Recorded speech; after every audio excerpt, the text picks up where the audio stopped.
So what is ZeroCool? It's Josh Luber, looking to channel his inner crash override and hack his way into the non-sport and culture market for cards. And to say the inaugural release for ZeroCool cards is ambitious is the understatement of the year. VFriends cards have a chance to be as legendary as a lemur? You get the point. We sit down with Josh to talk about this release and his plans for the non-sport and culture segment of the hobby. Luka Nation, episode 613, and this is a special one, man. It's going to be – I always get very excited for these for a variety of reasons, but number one, I got to thank our audience.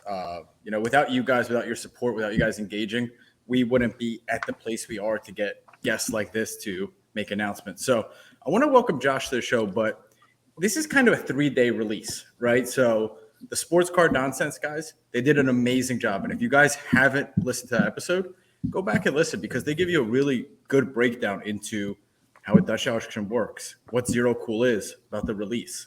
You probably heard him on Jay Lee Live. I don't want this episode to just be kind of a recap of those. I want it to be unique. I want it to be different. I don't want to waste your time or the audience's time. So, Josh, I want to start with what I thought with it. I listened to both.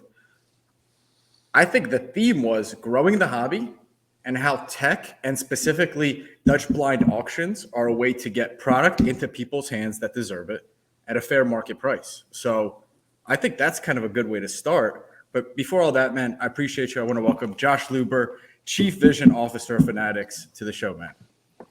Thank you very much for having me. Congratulations on 612 completed episodes. At what episode did you guys feel like you have like your chemistry? You're going like where's like the 10,000 hour of like a we'll podcast? let you know. We'll let you know when it happens. Nice. We'll let you know when that happens. No, I think we're getting worse, Josh. I think we're getting worse. I think it's we're like butting heads now. He's digging in. He's not letting me win arguments like I used to win anymore. It must be like we're at that like 7-year itch phase of the marriage or something. I don't know. At national, it clicked at national to like see like the scale of the hobby, to see both people who've listened to us in the digital world and to meet them in real life, and to meet Cage for the first time at national. It was pretty cool. It was really humbling because before that, you don't realize the responsibility you have. You kind of just like you hit record, you talk, people listen. But then when you realize that your words have repercussions, that was like a big, we have to do right by our community. We have to do right by our people. And I'm very lucky. I mean, he's the talent. I'm the operations guy. So, and he's honest. So we have that. We have that going for us. So. Amazing. Well, thank you for having me on 613th episode. Hopefully we can make it partially as good as the other 612. So if you guys haven't listened, go back and listen to the first episode with Josh. That talked about, what the long-term vision with Fanatics is, all that stuff. Today, I want to talk about non-sport, which is what you started with. On that episode, you were super passionate about it too. You're buying Kim Kardashian autos, all that stuff. And I think, we all have ideas about how to grow the hobby. Everyone on Instagram has an opinion and Twitter. But I think it's hard to argue that one way to grow the hobby is to create a whole new sector of people who are collectors, who have money, and who are pop culture. So can you talk a little bit about non-sports, how that's been received, and kind of the vision overall with non-sports? That we'll talk Topps, Panini, and all that stuff. Yeah. This is dead on, and I appreciate we're starting here, and I appreciate the fact that there are a lot of places to go and learn more about VFriends and the release and stuff like that. But it's all part of the bigger plan. ZeroCool, the brand, which is a trading card brand for culture for non-sports, is actually a product of a vision that started in the beginning of 2019. As I was getting back into the hobby, as I was talking to people in the industry, and just I was still at StockX, and just the realization of how important the people that made the products that we sold on StockX, whether it's sneakers or streetwear or handbags, how important those people were to culture and how that business grew. Just as a data point side note, StockX today is now somewhere between 5 to 7 times bigger than what we thought the entire retail sneaker market was when we started the business. And the reason why is because sneakers became truly integrated into culture, because the people that make culture were then making sneakers. And so as we started this journey with Michael Rubin and Fanatics and how do we grow the hobby, sure, you can sell more cards to the same people. Sure, you can bring in more sports fans to collect sports cards, which obviously is a huge reason to partner with Fanatics and their 80, 90 million sports fans. But the thing that was so clear as watching the evolution of sneakers was the sneaker collabs. It was when Nike stopped just trying to put shoes on an athlete or shoes on a famous person, but then allowing them to come and create it as well. Then that person and the people that follow them care about that so much more. So to take that same analogy, I can try to convince Kim Kardashian fans to buy baseball cards, but they're way more likely to like trading cards if I can make trading cards of Kim Kardashian and her friends. So that is the high level idea here. And also I just, I think that some of the people, and like whether it's musicians or artists or fashion designers, I just think this is, people aren't mono fans, right? Just because I love basketball doesn't mean that I don't also like, fashion or design or whatever it is. So it all ties together. So it's a great place to start the conversation. So I'm going to butcher this, but Entourage, remember that Turtle was going and getting those Fuki Jamas? Mm-hmm. Like you're talking about a collab, a crossover. I think Off-White and Nike kind of changed the game where it was art and collectibles on the same brand and made it very exciting and kind of like a part of culture, right? Right. And you look at Virgil and Off-White's a perfect example. Part of the reason that StockX has grown so much and it's become part of culture, when we launched StockX in beginning of 2016, Kanye had not yet released a single shoe with Adidas. Virgil was neither with Louis Vuitton or making shoes with Nike. Travis Scott was making no shoes with Nike. Pharrell was making no shoes with Adidas. Those four people today make up, I don't have the actual numbers anymore, but I'm going to guess 80+% of the dollars sold on StockX and in that industry. And it's because you have people that come in the middle where Virgil Abloh is an architect by trade, rest his soul, but is making clothing at Off-White and is designing cars with Maybach and is designing DJ equipment, right? So like the designers design across. It's not just a sneaker designer or any of these narrow landscapes. It's much broader, which gets to the high level thesis of everything that I've done in my career, which is it's all converging. Whether it's primary market and secondary market, whether it's sneakers and high fashion, whether it's trading cards and art, like all of this converges because life converges. Life isn't, very clear delineated lines. It's all the same. And that convergence and the ability for all of us, whether it's through the internet or through other ways that we shop and experience that, like everybody has access to all of it. There's no longer that you have to just go to a sneaker store. Like you can buy whatever you want on the internet at the same time. So that convergence is the high level force that has been driving all of this. And it's not going back the other way. It's only going to continue to be more and more blurred. What's interesting? We'll talk about Gary because Cage said, Yep. I would never buy K-Swiss, but when Gary released the collab with K-Swiss, people forget about that. Even 100%. Cage bought a pair. Yeah, they only had 12s, and I'm a size 15, so it makes for a bad, couple days. You squeeze your foot into a 12? No, I just resold them. Yeah. But the amazing thing about the shoes is, you are a flipper. People are like, what am I going to do with, the GaryVee Friends cards? That's like the typical thing. People buy shoes that are beautiful shoes and they never even wore them. You know what I mean? So like there's the collector side. It's not just utility. So let's talk a little bit about VFriends. I mean, honestly, I don't know personally, and I've been on both sides of this, anything Gary's touched in the last 12 to 18 months has turned to gold. Like at the end of the day, Gabe's got to recognize game. Cage, you and I have been on both sides of this, right? In fairness, it's been like 2 decades, but most of that has been behind the scenes. It's that iceberg thing. He's the real deal, and he's polarizing mainly just because of his communication style and the way he is. But he's genuinely just an excitable guy and has a tremendous amount of energy. But like he's the real deal on that, and he's a real operator. But he's also, because of VFriends and where NFTs are right now, like we obviously debated like what made sense to be our first release product. It was a big deal, but this is about all areas of culture. And right now, NFTs occupy a lane in culture that is becoming more and more important every day. People talk about it every day, positive, negative, everywhere in between. But that's okay. But it is a real part of our culture today.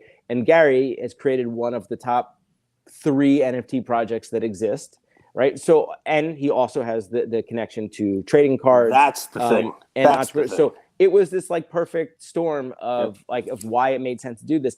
And by the way, that he was 100% on board with doing a super high premium, rare, limited set so that we could also release the technology platform and the blind Dutch auction mechanism at the same time, which is equally as important to the business. There's 2 businesses here that are both, for lack of a kind of less cliche way of saying it, like truly revolutionary. One is a trading card brand for culture, and the other is true market-based pricing, true equitable distribution of product. And again, all of that sort of comes in a package. Gary gets that. Gary and I have known each other for a long time. He supported me forever at StockX. So it was my sincere honor to be able to make high quality product for his NFT project. It makes sense. We've talked about the interplay between the tangible and the intangible, right? The digital and the tangible. And I think that, even us in what we do, we get a lot of pushback. I mean, we did an NFT. We tried to, we call it our first, my first NFT. People learn how to do it. People learn how to mint. Yeah. You got to teach people, right? You got to do it and stuff like that, right? So, and pretty much, I would think everybody who's bought from us is happy with what we've done. But it's funny because we're not there yet. Gary is a perfect. I mean, listen. I remember when you were back on our show. Was it around Christmas time, right? Yeah. You could have done Murakami. That's a huge NFT project. You love him. You've mentioned him a bunch of times. You could have done that. But he doesn't have that tie-in to cards. Gary's already done a card set. He did he did a Bowman X, the 360 set that he did for a national last year, right? And maybe Murakami is down the road. He'll see this is, wow, look, this NFT did it. You got all this interest. It's a cool way of doing it kind of backwards, right? Right. Because part of what we've talked about, and we talked about it with you, was you're a card company, right? When we mentioned Fanatics and what you guys were going to do down the road, and we asked about digital. It was digital, and you're like, digital will be here. But remember, digital will be a play off of tangible, right? The physical cards. We are a physical card company. There's always going to be room for digital. But so even though it's an NFT brand, even though the IP is from an NFT, you went out and did a card set, a physical manifestation of that IP. I think it's a really cool way of doing it. And Gary's brand, forget about it. I'm buying it.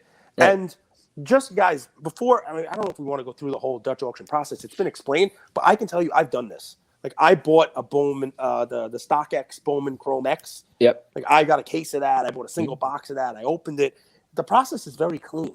Yep. Right. And it's, you said equitable. I'll use the word. It's equitable, right? You put in what you want to pay, right? And if what you want to pay fits in the, in the clearing price, if it's enough, you get the product. Right. And if you're not offering enough, it's because the market said that the product is worth more than what you're willing to pay. It's about as clean as that. Before we jump into Dutch auction, Cage, can we? So something I'm curious about, and I think you would be too, because people see Gary as a loud talker. You're absolutely right. People don't see the creative side of Gary. So if I could be a fly on the wall to like one of those first meetings where you guys decided to do this, if you could kind of give me a preview of that, because people don't realize Gary thinks through stuff. Like if you guys just saw what VFriends 1 versus VFriends 2 looks like, it's not like random that the first ones were kind of like basic and the second ones are much more produced. Yep. He thinks through this stuff. So could you share like what the creative process was like coming up with the cards, and then we'll get into Dutch auction. Yeah, no, that's a good it's a good question and a good insight in looking at that, because he is now in the process of getting ready to launch VFriends V2. So the moment that VFriends came out, probably like literally within hours, I texted Gary and I was like, hey, I haven't read you in on this yet, but I need to read you in on what we're working on. And I basically told him that we were working on ZeroCool trading card code, and he's like, well, obviously I'm going to do trading cards at some point. And he's like, well, and that was it. And it was like, literally it was as simple as that from a, conversation. Like I said, it obviously would have been much different if I haven't known him for years and he hasn't been, a supporter. So it was very simple. Gary is also extremely loyal and extremely, people work with people that they like and work with, right? So that was the easy part, frankly. And then when we got into the design, we made it very clear, like, it's your product. We're the manufacturer. It's your product. And so we took the direction from him in terms of what he wanted him to look. Was it going to be just the character on there, or was it going to be, a whole background or whatever it is? And he wanted it to be clean. The character itself, we obviously then took it back and had our card people work on the, the design of the card itself, where the etching was going to be, what the different. But the parallel system matches VFriends identically, in terms of, in VFriends, there's 6 different 101s, bubblegum, et cetera. So that all matched up. So it was actually a very or a relatively easy process to work with him on that. And for a first card release from us, I mean, look, there's only a handful of card manufacturers. We get to work with the same manufacturers that make cards for Panini and Topps and Upper Deck, and have card designers on our team that have worked for Panini and Upper Deck. So, I mean, I was blown away by the quality of this. I was a little bit worried at being our first release. So every part of it really came together well. And I got to tell you, because we're obviously in the midst of making many other sets, they're not all this simple. They're not all this easy, and you don't have a partner as good as Gary to do that. So I really appreciate that he was willing to put that in our hands. And by the way, a lot of people would have said, hey, go do a couple releases. Like, we'll see how your brand looks and we'll come back. And they don't want to be first to do it. But Gary was like, absolutely, I want to be first and do that. And so I appreciate that. What would they call it? It would be like, a willing guinea pig, although it doesn't really go. Yeah. It would have to be a G. But yeah, I mean, that's basically it. And good for him. And I'm sure it's going to be fine. I mean, I will get a box. I'll figure out a way. I'm going to put in all kinds of different bids and stuff. But the clean part about it, when you talk about the Dutch stuff, well, my favorite thing is the way you're bidding on this is I have bid on other traditional Dutch auctions where a pack is released and it starts at $750 for a pack, and then it works its way down. And you're like, okay, I want to make sure I get a pack, and I get a pack at $710, and then it's down to $680, and I'm like, all right, maybe I'll grab another one here. Dollar cost average. You sort of hate the process because you could have bought it for less. That always and then it's like 600, and then it's $500, and you're like, wow, let me buy a bunch now, and you're like, wow, you feel like, and here you are, the person that the company should be trying to please the most, the one who wanted it so badly that you were willing to bid 710 right when the auction started coming down. That's right. You're the one who's left already before you even have the product in your hand. You're left with a bad taste in your mouth because you feel like you overpaid. Yeah, it's an interesting thing, and you avoid that with what you're doing. I really wish that that a Dutch auction didn't actually refer to both of them. So that's what's called a declining Dutch auction. Correct. And this is a blind Dutch auction, and it's night and day. I mean, it literally couldn't be different, and it couldn't end in a different result. In the declining Dutch auction, you have a scenario where everybody pays a different price, or most people pay a different price, and you're constantly in a FOMO situation. You're constantly, worried about, should I buy it? Not, is it sell out? And everybody except for one person or one tier pays more than somebody else, right? So it's all of that is illogical to the just the notion of, well, first of all, just the notion of fairness, but also supply and demand, which is if you're all buying the same asset, the same widget, whatever it is, at the exact same time, well, the market price dictates that the market price can only be one price at one time. So everyone should be paying the same amount. And you also shouldn't put people through the kind of fear part of, it's a game. It's a game, and the companies that do that end up making more money that way. And look, you can't argue that they paid what they were willing to pay. So that's fine. You can't disregard that. But what's really, if you think about that as a comparison to a blind Dutch auction and how it works, first of all, it's worth noting, and I say this every time, we didn't make this up, right? This has been a very common mechanism of pricing scarce assets and how IPOs of some equities work. I'm betting someone Dutch set it up. You know what? I don't even know. That's a good. I should probably look into that. But in a blind Dutch auction where you're setting a clearing price that everybody is pays that clearing price, right? The lowest winning bid.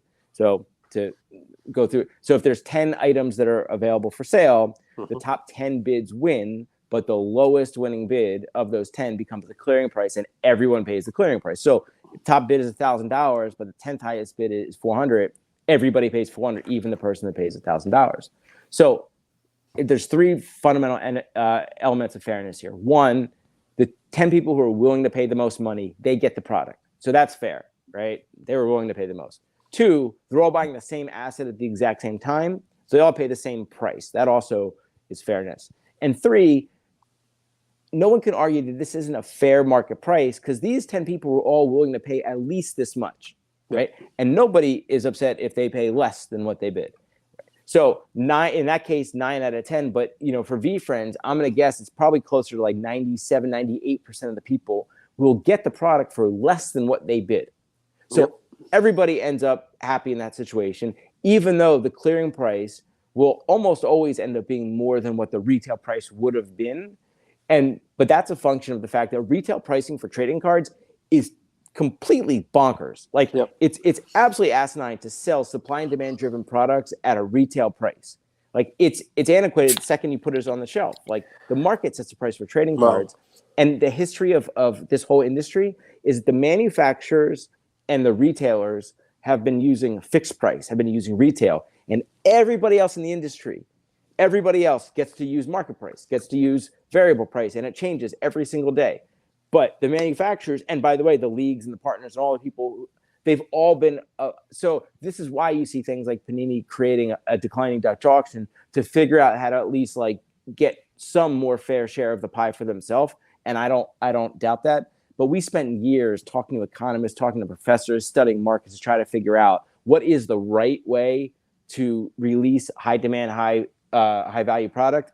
And like, I truly believe, I'm biased, but I'm truly believe this is the right way to do this. And, not to like toot our own horn or whatever, but like after the first big release at StockX, Harvard Business School reached out to us and said, hey, we think this is actually the right way to sell this stuff. And they did a case study about StockX and me and the whole thing. So, I didn't get to Harvard through the front door, but now I'm in a case study at Harvard. So, at least somebody thinks that we're doing it the right way. I so got a question for exciting. you. I mean, I love that you came in last time and this time. We're like, nothing's off limits. Ask away. Yeah. You know that I'm a lunatic who rants like crazy, and you never know what the hell I'm going to ask, and yet you came back. You asked. You said, "Hey, I'll go on your show." You're a charming lunatic. Yeah, but I am a lunatic nonetheless. So here I ask. I have a very good memory. I've read all of the 56 pages many, many times. I've listened to every one of your interviews. Well, not everyone. That would take a long time. But your TED Talks and all your fun stuff. You compared the sneaker flipping to cards. And you talk about how the kids who come in this, who build up the hobby, are able to flip the sneakers. They're making money. And that was an appealing thing to the kids to come into this hobby, kind of build this hobby up. How do you reconcile that with this type of pricing? Because to me, shoot, go ahead. If that's enough. This doesn't go away. This is the best part about it. Okay, so in a traditional release scenario, you have, let's just take like last year's like Prism Blaster boxes at Target, where it says $20 on it and it sells it. They're selling for $20 at Target, but are immediately reselling on eBay for $75. Perfect example. What happens?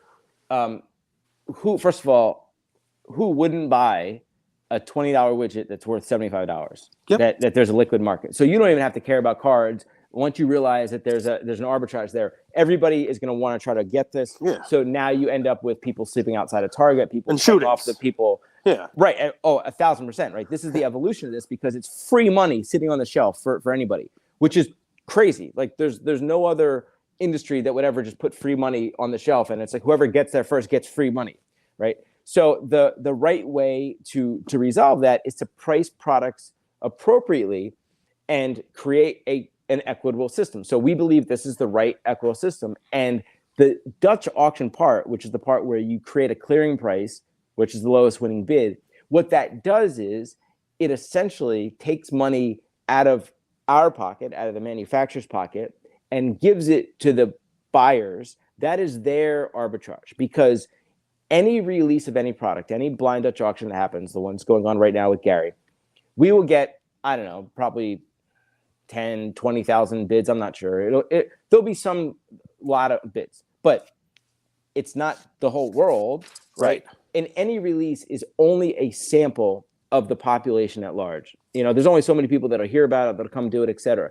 But the second it ends, the second that those people have it, and then they want to go and sell it on the secondary market to eBay or wherever, now this is open to the whole world. This is now the whole world market. So if the clearing price, if the top bid was $1,000 and the clearing price ends up as $400, that means that the true market price is actually somewhere between $1,000 and $400. There's that amount of ceiling. So if somebody buys it, what they're going to do is they'll have the opportunity to flip it, probably, let's say, for maybe $700, which, by the way, if this was a $50 retail, product, right, you'd go from 50 to 700. So there's way less profit. 400 to 700, way less profit than 50 to 700, if you're following me, right? But you're deciding who gets the product at that $400 in a fair way. In the other way, you're relying on just mass chaos and bedlam and however and bribery. You get it. Yes, exactly.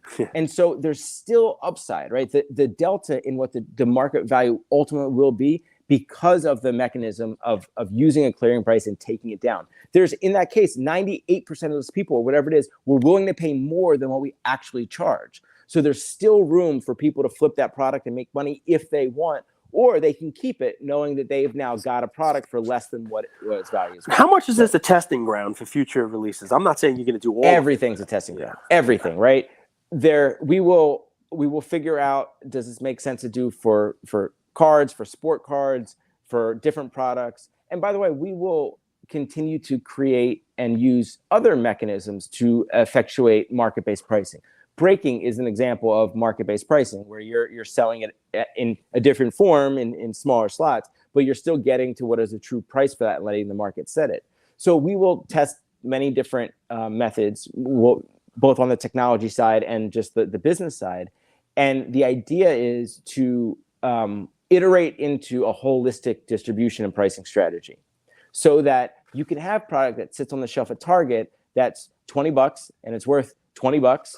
And whoever wants can go in there and buy it whenever they want for $20. If it's only worth $20 and being sold at $20, you won't have all these problems, right? Mm-hmm. Yeah. And by the way, and then the high end stuff is sold direct to consumer as a blind Dutch auction, and you can also iterate and test who participates. So distributors are very concerned right now, rightfully so. They're very concerned about, and hobby shops are concerned about where their allocations will come and how, right? They're not leaving the industry. Like, it is very, very important that hobby shops and distributors stay a part of this industry. But there may be products that the distribution method from us to them is by using a blind Dutch auction. Maybe the way that we price it is to say, hey, the only people that can participate in this are the distributors, and this is just how we decide how to price it.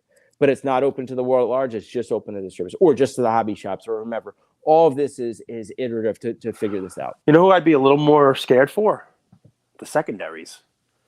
Because I envision a situation where, Josh, your hat's tight, but I'm sure it's hiding a humongous brain under there where, not this release, but when you have enough data and enough stuff going on, where maybe it's a basketball release, maybe it's, Topps Chrome, who knows, right? And you're releasing the cases of it, boxes of it, and you've completed this blind Dutch auction, and you now are sending out the clearing price to email, and on the bottom of the email, hey, Cage, your blind Dutch auction bid was higher than the clearing price, so you're able to get 2 cases of this at the clearing price of $2,000 a case, whatever the heck it is. We're just going to roll it out there. Yep. By the way, we have your shipping address as this, but if you want, click this button, and your case will remain on the ZeroCool platform for reselling at a 10% fee to ZeroCool / Fanatics / whoever it was, sort of like you had in StockX. Yep. Because I think with Bowman Chrome X, you did that. Right? Yep. And now it's not on eBay. And now I don't even have to take possession of it. It doesn't come to me. You guys have it, and there's an automatic flipping secondary market. You name it right there. Click a button. 1 case sent home. 1 case remains on the secondary sales platform, and you guys are a one-stop shop. Sound crazy? It's not at all crazy. It's the concept of a integrated customer experience, allowing the customer to do whatever they might want to do with that product, is not only an opportunity for us, we kind of look at it as our obligation to set the framework for that because the product starts with us. By the way, it doesn't mean that we do those things, right? We may partner with people, we may, but like if you step all the way back and say, what's the goal of all this? The goal of all this is to grow the hobby. Yep. The only way you grow the hobby is by bringing more people in, and the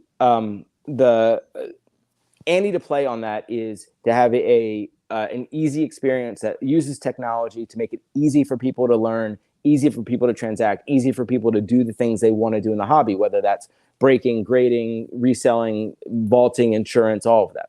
And Ruben hinted at this at some of his conversations on air, and people took it the wrong way that we were saying, oh, that Fanatics is just going to go and do everything and run the whole thing. That's not what he was saying. That's the idea is that we have to be thinking about that as from the customer experience and make it easy from a technology standpoint that they do that. Maybe that means that we have a partnership with PSA, right? And we do that. Maybe we create our own grading company. I don't know. That might be less likely than creating a partnership with PSA or Beckett or who knows. But the customer wants to grade a card that they pull out of a pack from us. So if we're not thinking about how to make that easy for them to do, then like this stuff doesn't work, right? A lot of people don't have scale. A lot of people don't realize that the boom. I'll go back to it because I know it was a success. And by the way, the packaging was amazing, and I used to use the box with the little padding in it and stuff to ship other cards out and stuff. The Bowman Chrome X was a great release, and I had a Tatis, so I was a happy customer. So nice. So out of 99, every card, Andrew, in the release was already graded PSA 9 or 10. Yeah. So they guaranteed you that it was going to be a mint or better card in the release, in the box. But I'll tell you what, that was a good example to your earlier point on testing and iterating. In retrospect, that was not necessary because, as you know, there's only 4 hits in that box. So do you really need all those commons graded? It added cost, it added time.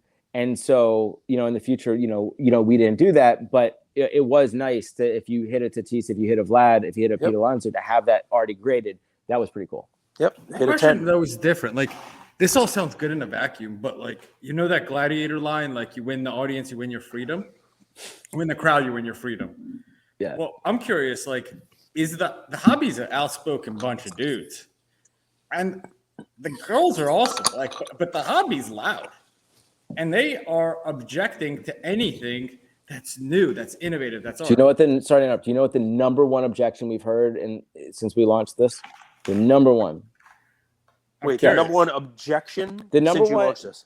There's always haters. There's always people that are since you launched ZeroCool or the Gary specific? Well, it's the same thing. But on the GaryVee, on the VFriends release, the number one, it's been very clear over the last 24 hours as we continue we read everything and people email us. What do you think the number one complaint from the hobby has been?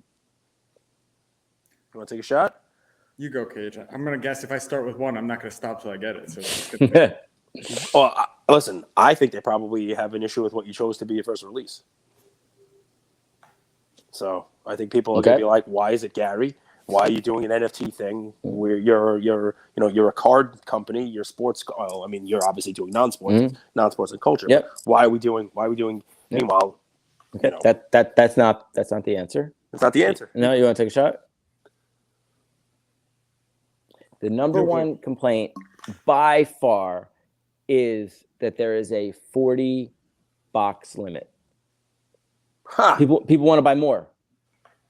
People want and we made it a 40 box limit. It's only 800 boxes. Right. There's only 800 boxes. There's four boxes in a case. 5%. It's a nice round 10. You can buy 10 cases. By the way, just create a second account. It's like, it's not a big deal. Like we just did it to try to make it a little bit, a little bit distributed. That's crazy. But yeah. And by the way, number 2 is that there's no international purchases and shipping. And obviously that's there's tariffs and shipping and taxes and stuff like that we just haven't been able to work through yet. But we will absolutely get that done ASAP. And we'll probably, in the future not have any limit on the stuff, but we just figured that we wanted it to be people have more chance to get it. But the number one thing is people want to buy more. So, well, You kind of set us up for that one. That's not. Oh, a problem. 1,000%. That's not a problem. 1,000%. But no, you guys Get did outta start. here. I'm just saying that it's what people have been complaining about the most because you were noting, rightfully so, that the hobby is very loud and they're not shy about sharing their opinions. It's true. Listen, have you ripped any packs, Josh? Have you ripped any packs of the product? Yes. So Gary and I opened one box together each live on his feed. I have my cards here. I pulled one of one autograph cards from him. This is Level-Headed Lizard, who I was not familiar with before I pulled this pack. But it's so this is it's an autograph one, and it's like Gunmetal, or I think is the name of that thing. And then I also have a non-autograph 101, which is this guy's called like 1997. Which is I still don't know why. Born in 1990s. Who was born in 1997? I think is the name of it, right? Yeah. Who was born in 1997, which was not me. I'm much older than that. Neither. But anyway, maybe Gary graduated high school then, and that's when he feels like no, he's older than that. He's older than that because I graduated high school in '95, and he's older than me. So, but I got to tell you, and I'm biased, but I was so pleased with the overall quality of these, and yeah, I think it's going to be great. I think it's great. So a couple things. One, ZeroCool. How do you name a product after what people in the hobby call Andrew? I mean, he's not cool at all. I mean, they call him ZeroCool. No, I'm just playing. But more importantly, with a name like that, you better make sure your tech is up to speed, right? And your computer better not crash. You know, your server looks good so far. I mean, it can't be one of the 1,507 servers that crashes in one day. Hell yeah, that's right. It's been so heartwarming to hear how many people have seen hackers or know hackers, and as part of it, I got to be honest, like it's just been such an important movie and thing that I've loved all my life. I've always just wanted to name a company ZeroCool, like truly, and I used to use it as my like alias on in chat rooms or whatever, and it just fit for this, and then. So I want to know what's next because I made myself a Logan Paul, right? I made myself a Logan Paul. So I got my Logan Paul, not Charizard, but I got you got your Kid and Play card in there. I got my Kid and Play card on there. You see that? One of our audience members said, "Oh, Josh is going to be on your show, and he's going to be doing non-sports and culture," and he sent me a whole pack. 1991 wrap pack. Look at that. That's a Kid Rock. So I'm very familiar with that set. You should get an XL size chain and do the big like. So Jimi Hendrix. This is I don't know if it's the only one, but so check that out. That's a PSA 10 from 1969 on a paper thin card. Yep. And like just how awesome is that picture and the color of that from like 1969. So yeah, get yourself an oversized chain to do the oversized culture cards. You were on our show, and Andrew, I love that you did your research for this, man. You came in. I don't know if you could tell watching YouTube. I was like, you can see my face, guys. Couple minutes, but about an hour into our last show, you have like an hour and 15 minutes. We don't want to kill you with the time again, but an hour, and you did. You showed us that card. You had a Kim Kardashian card, and you spent time talking about non-sports culture cards. You also had the Hendrix. You had Abraham Lincoln, 1887 advertisement card as well. That card is unbelievable. I don't have that in front of me now, but I actually do have my like single favorite culture card in front of me, which is, have you guys seen this Beatles Cassius Clay card? Yes, I have. There's two different versions. There's the horizontal version, and then there's a vertical version. And this is the only 10. It's over here. This is the only PSA 10 from the two, and just not that we don't all love the National anyway, but I was just walking by a table and I caught this out of the corner of my eye from a couple of feet away that they even had this card. So I went over, and it happened to be the only 10 in existence. And like, I mean, just the serendipity of like, and it was like on a corner, I totally could have missed it, I mean, it's unbelievable, right? And like, look at that. That is the Beatles and Cassius Clay in the famous like photo shoot from when, like that is as iconic. Those people are as iconic as any athlete ever, as important. And the fact that I found the 10 because these are all the same card. Like it's all. You got the 10. That's crazy. I have a lot of them. I just think that when you look at different cards and culture, that this one in particular is special. But I have Hendrix, I have So Kim Kardashian, I have all of it bridges everything, right? Even our Yes. podcast, which, Yes. you know, we talk about sports cards, right? You know, where do you think Luka's Tigers and Bronze comes from? It's a play on Lions, Tigers, and Bears. I mean, that's a 1000%. 1940 Wizard of Oz card, right? And I mean, for anybody to say, I can't believe they're doing this, I can't believe, you know, this is the big Fanatics news. You know, we're waiting for Frism. We were waiting, you know, I mean, obviously everybody wants that. You know, we were waiting for national treasures, and we get this. I got to tell you, I'm excited about it. I mean, one of our listeners made this.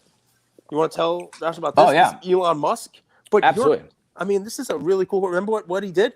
Andrew, tell Josh what he did with this. Yam did this wax. before, like NFT. This was where CryptoPunks were like $3 still. He pulled this one out. So he graded that with SGC. That was I think Elon's rookie, but he also minted an NFT, and everyone that got that card, it has a serial number on the back. He sent the serial number NFT to people.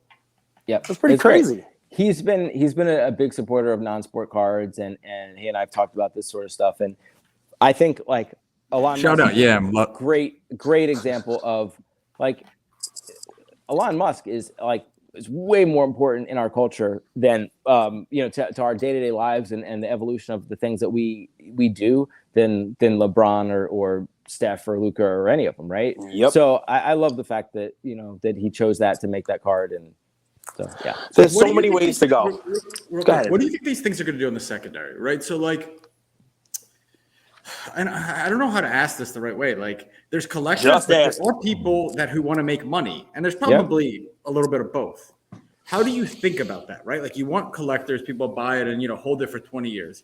But there are people that like love the hustle and the flip, right? A lot of this started from trash talk.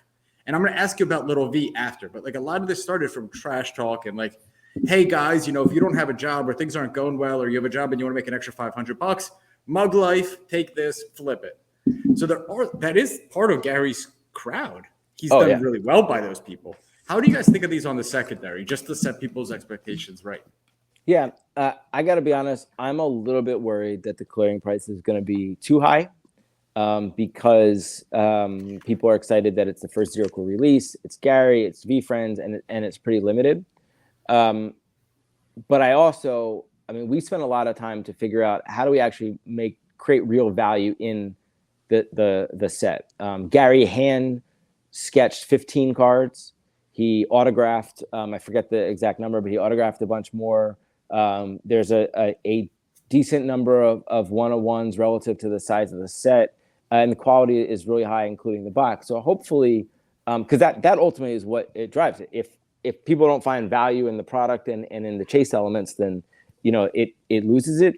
And the last part is, I know with 100% certainty that Gary's mission for the entire rest of his life is to make VFriends as real and as important of a brand and IP as Star Wars and Harry Potter. And I mean, he said it, and it's true. Just look what he's done in the last year. You know, VCon is already, you know, in planning, you know, V2 is in place. So I'm also willing to bet on Gary and VFriends as a brand that long-term it becomes worth money. So for all those reasons, no matter what the clearing price is, I think over time this product goes up in value. I think it's just a question of how much and where it gets to. So, my last comment, KJ, you could go.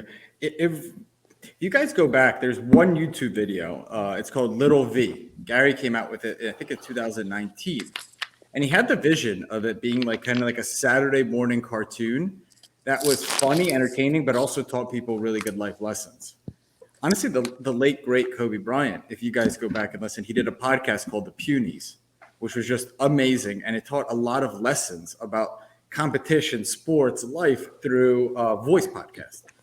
I can see VFriends becoming like a Saturday morning cartoon, because if you think about all the characters and you think about Gary's brand, kindness, patience, macro speed, micro speed, macro patience, all of these things. Hot shit Hornet. I mean, that's a Saturday morning cartoon right there. That's about you, bro.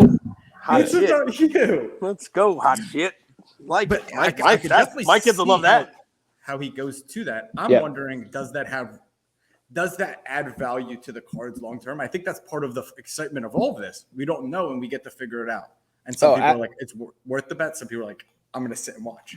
Yeah, no, absolutely. Look, I mean, I can't speak for Gary, but I do think there's a a cartoon that he's talked about, or that I think he'd like to do that, and it makes total sense. I mean, he has been very clear that the growth of this, like, this is his Star Wars, this is his, a Pokemon, whatever. But like, think about if you had the opportunity to buy the first box of Pokemon, knowing what Pokemon would become back then, right? Or any of that stuff, and just knowing where IP goes. So I think that's probably driving, bids. It's probably driving, some of it. But I'll tell you, on a personal note, I am gonna buy some boxes and cases myself.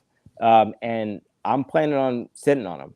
I opened the one box with Gary. I might open one or two more, but I'm planning on sitting on the cases because, I have like all the belief in the world in Gary and VFriends. I'm going to tell you why it's genius. And, go ahead. You can take a bow.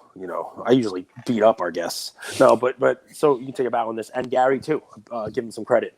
Why it's genius to start with this is Carvin did a great job with his weekend card. Right? He did. It was a beautiful card. A leaf. I mean, it is what it is. Pop Century, they have people on their cards. They have, brands and whatnot. You are going to do more brands. You're going to do more stuff after this. 100%. Yep. But you know what I didn't see with the weekend release?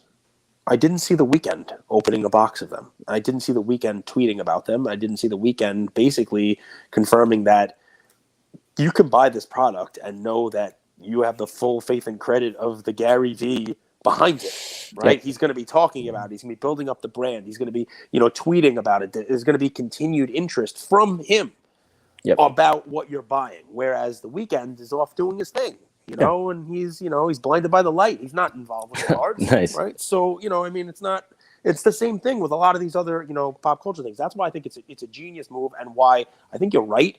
From a secondary market perspective, just from a long-term value proposition, I mean, it's a smart play for a first release.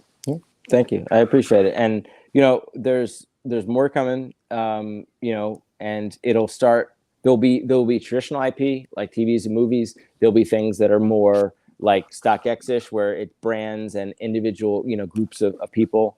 I think that, you mentioned Murakami earlier. Yep. I think the most interesting categories of people for culture, for us, for anyone that does this, are musicians. And so, Carvin did the weekend. We'll see what else he does there. I'm glad that people are going on that path. One is musicians, and two is artists. For all the reasons that are obvious. But it's not easy to do this because from a licensing standpoint, when you make basketball and baseball cards and football, you only need to get 2 licenses, the league and the PA. That's it. If I wanted to do a set that's 200 musicians, I'd have to go sign 200 deals with each one of those people. And they all have managers and PR reps and the whole thing. So these are the sort of things we're working through right now about how do we solve that? Because the demand is there. Customers, collectors would love if you had a set of like the 200 best rappers or the 50 best you could do better than this. Thank you, Young Deal. Right. Deal for you could do better than this, I'm sure. Right. It's a cool card. Stuff You can do better. You don't like the high top cage? No, I like the haircut, but the card, you can do better than the card. Right. You can do better than the card. And if you're doing TV, I will never sell this. I opened this. I pulled it myself. Look at this. You're can't my see age. it. That is the 2 Jackson brothers from Different Strokes, Arnold and Willis. So it's Gary Coleman and Todd Bridges. Nice. I pulled this. I'm on my phone, so it's hard for me to see. That's awesome. That's I really pulled cool. this card. It's like an 08 product. I was trying to get UFC card. That's the other problem with non-sport, right? Like you can dedicate it towards, a Yo MTV rap set, right? Throwback. Right. You can dedicate it towards music. You can do, you can have, Dr. Dre, the other one, and Ed Lover. You can do a whole. Whereas this is an 08 Donruss set, I believe, Donruss Americana, where I was buying a box hoping to get Randy Couture and George St. Pierre UFC cards. Because that was what it was pre-Tops, and I opened it up, and instead of getting a Randy Couture or a they just George snuck Pierre, that in there. No, it was all. That's the thing. It was a blended brand. These cards have been Pop Century, you name it. Yeah. It's a bunch of everything, which is that fine. How UFC was viewed then? It was UFC was viewed as non-sport. 09 was Tops. That was the first UFC release. I mean, there was some Pride stuff in Japan and stuff like that, but 09 Tops was the first release. Before that, you had like Ring Kings, and you had they were part of a release like this. I'm telling you, I bought this box to try to get a UFC card. That's Yeah. what I got. But I love it. So, I love it. so real quick, while we're Please. still showing cards, I want to. Yes. This is also. Have you guys seen I these love cards? those. Yep. So this is the Matt Groening hand drawn Simpsons cards. I have a Bart and a Homer. Some of the ones have like it's like don't have a cowman or like cool stuff there. But like this is from a 1993 Skybox set. You know, they're numbered to 400. Like, why isn't like you'll see a set that's like hand drawn sketches from Murakami or from from other Rick artists. and Morty apparently is like the funniest thing ever. 1971, Tom and Jerry. That's what I awesome. grew up on. That's amazing. I can't see the grade on that. What's the grade on that? PSA 8. Nice. National, Picked up a in the show. month later, you guys dropped just this huge news. Fanatics, you take it over licenses, take it over the world. Are you having fun? Like, Cage and I always ask each This is other. a dream come true. Are you kidding me? This is unbelievable. I get to make baseball cards. When I was 10, the only two things I cared about in the world were sneakers and baseball cards.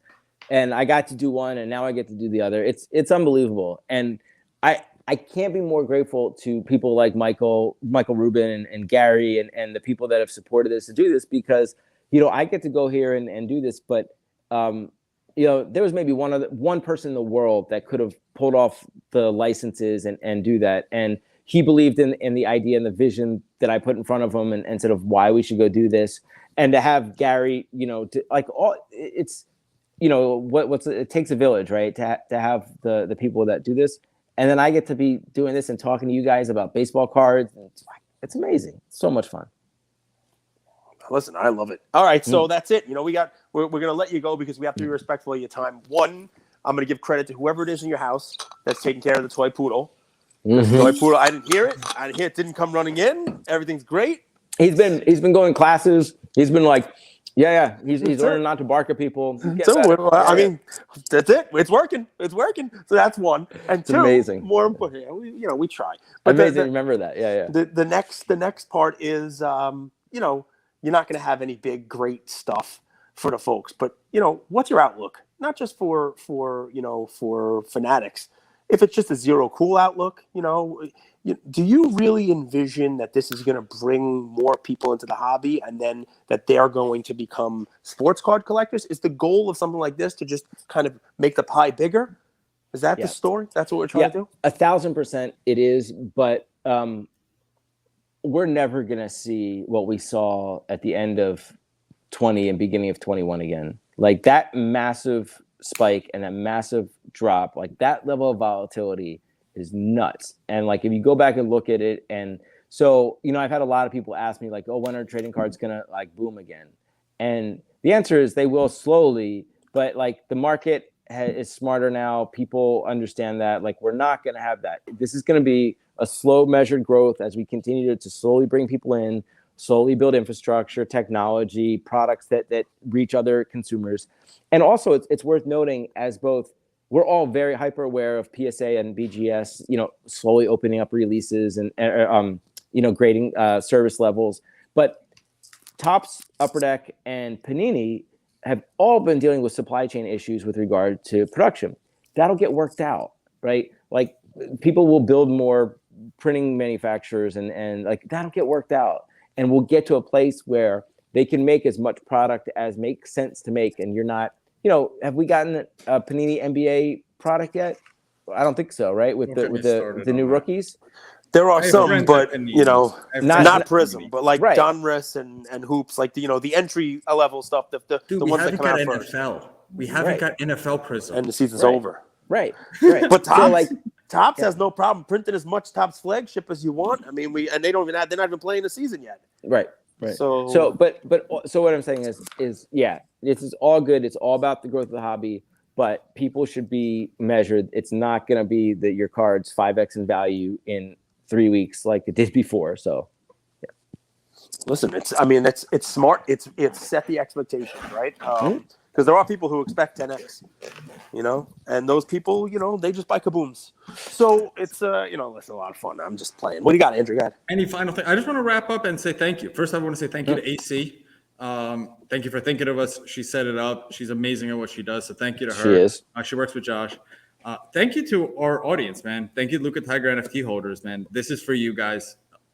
we're very, very fortunate. We don't take this responsibility lightly to get huge guests like this on our show. We really appreciate it.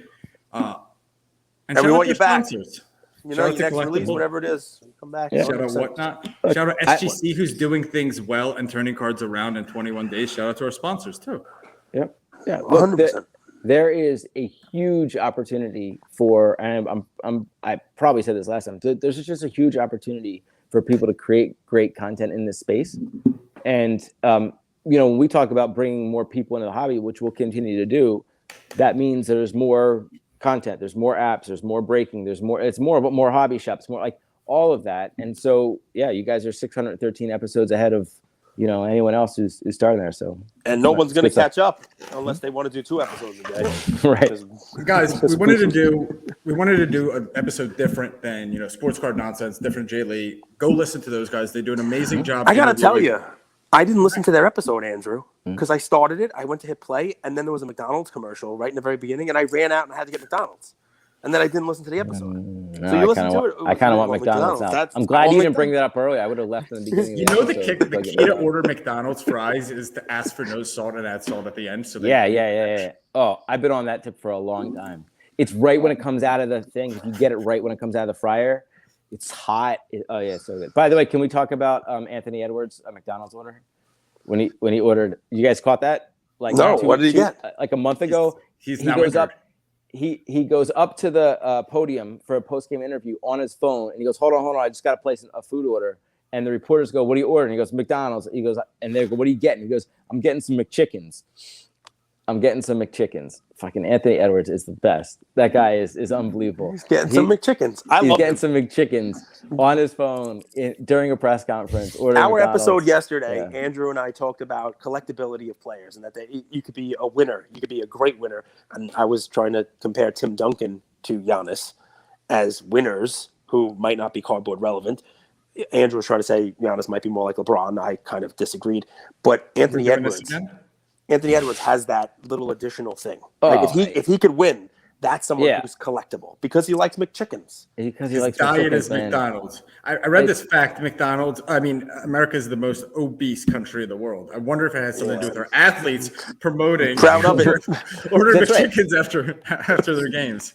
This guy is maybe the most athletic person in the whole league. And he's ordering McChickens. And getting some McChickens. That's great. What do you think about the double standard? We roast Zion for being too fat, but because Anthony Edwards has a good metabolism, it's all good.